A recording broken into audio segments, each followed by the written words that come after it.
اعوذ باللہ من الشیطان الرجیم بسم اللہ الرحمن الرحیم الحمد للہ رب العالمین صلاۃ والسلام علی سیدنا و مولانا ابو القاسم محمد صلی اللہ علیہ وآلہ وسلم وآلہ الطیبین الطاہرین لعنت اللہ علی اعدائہم اجمعین پر محمد وعلی محمد صلوات اللہم صلی علی محمد وعلی محمد وعجل فرجہم اجمعین۔ تزکیہ و تعلیم انبیاء کے دو بنیادی مقاصد ہیں۔ تعلیم کے مفہوم سے تو سبھی آشنا ہیں۔ تزکیے کا اگر اردو زبان میں ترجمہ کیا جائے تو ایک طرح سے تربیت کہا جا سکتا ہے۔ قرآن مجید میں بعض آیات میں تزکیے کا لفظ تعلیم سے پہلے آیا ہے، جیسے سورہ آل عمران آیت 164، وَيُزَكِّيهِمْ وَيُعَلِّمُهُمُ الْكِتَابَ وَالْحِکمَہ۔ ترجمہ ہے اور وہ پیغمبر اکرم صلی اللہ علیہ وآلہ وسلم ان کے نفسوں کا تزکیہ کرتا ہے اور ان کو کتاب و حکمت کی تعلیم دیتا ہے۔ اور بعض دوسری آیات میں تعلیم کا لفظ تزکیہ سے پہلے استعمال ہوا ہے، جیسے سورہ بقرہ آیت 129، وَيُعَلِّمُهُمُ الْكِتَابَ وَالْحِکْمَةَ وَيُزَكِّيهِمْ، اور وہ پیغمبر اکرم صلی اللہ علیہ وآلہ وسلم ان کو کتاب و حکمت کی تعلیم دیتا ہے اور ان کے نفسوں کا تزکیہ کرتا ہے۔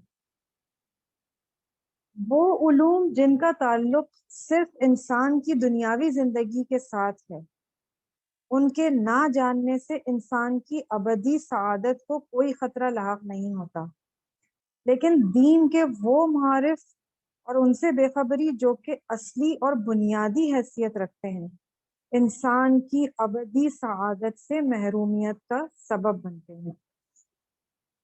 آیات قرآنی کی روشنی میں بعثت انبیاء کے مقاصد کو دو حصوں میں خلاصہ کیا جا سکتا ہے۔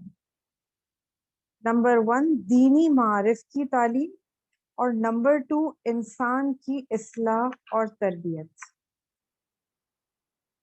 انبیاء کے بعد ائمہ اطہار علیہم السلام نے، جو کہ پیغمبر اکرم صلی اللہ علیہ وآلہ وسلم کے وصی اور جانشین ہیں، اس فریضے کو انجام دینے کے لیے قیام کیا ہے، اور ائمہ اطہار علیہم السلام کے بعد علماء کرام اور مکتب اہل بیت علیہم السلام سے تربیت یافتہ لوگوں نے ان فرائض کی ادائیگی اپنے ذمے لے رکھی ہے۔ لیکن آج کل اگرچہ ایک شعبہ تعلیم ہی کیوں نہ ہو، اس میں اسپیشلسٹ بننے کے لیے کئی سالوں کی ضرورت ہے، پھر بھی شاید اس حد تک کامیابی حاصل کرنا ممکن نہ ہو۔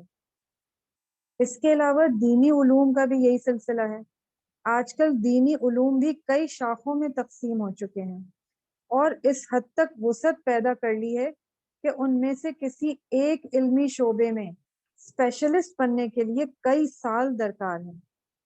چنانچہ فقہ اور اصول فقہ میں درجہ اجتہاد تک پہنچنے کے لیے 20 سال کی ضرورت ہے۔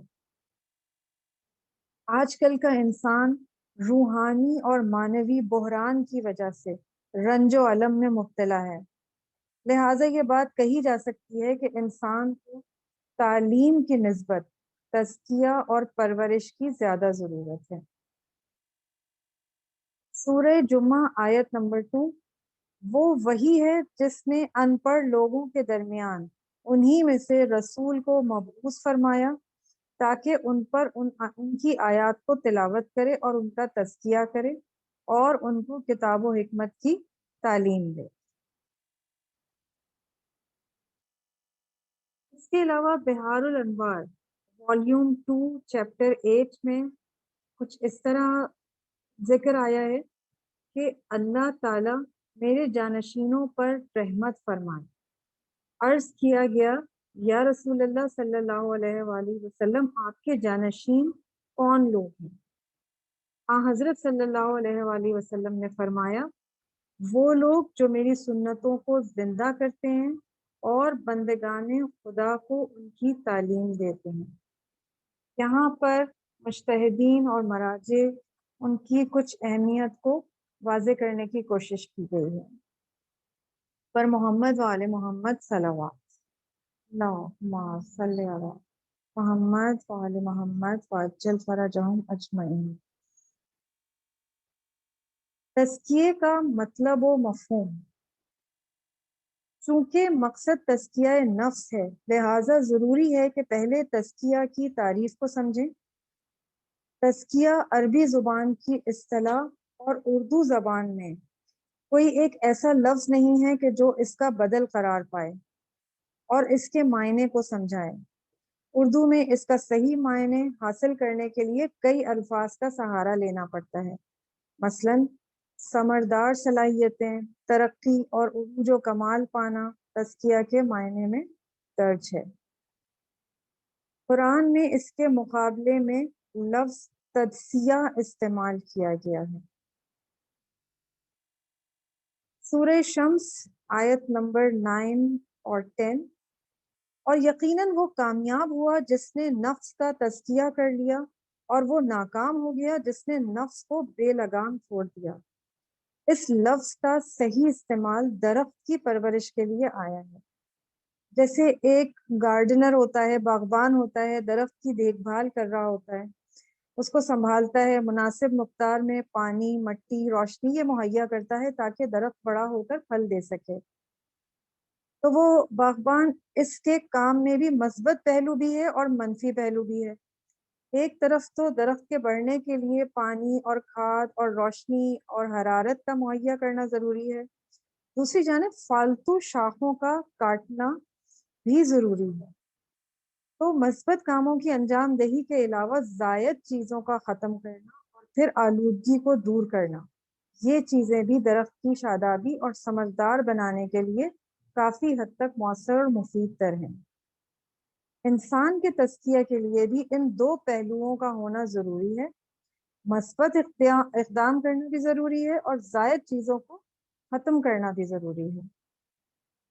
اس طرح کے تزکیہ میں درخت اور انسان دونوں مشترک ہیں، لیکن ان دونوں کے درمیان وجہ امتیاز بھی موجود ہے، یعنی ان دونوں کے درمیان امتیازی پہلو بھی موجود ہے، جس کا ذکر انشاءاللہ آئندہ کیا جائے گا۔ پر محمد وآل محمد صلوات، اللہم صلی علی محمد وآل محمد وعجل فرجہم اجمعین۔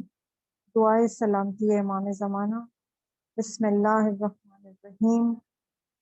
اللہم کن ولیک الحجت ابن الحسن صلواتک علیہ وعلی آبائہ فی ہذہ الساعہ وفی کل ساعہ ولیًا وحافظا وقائدا وناصرا ودلیلا وعینا حتی تسکنہ ارضک طوعا وتمتعہ فیہا طویلا برحمتک یا ارحم الراحمین۔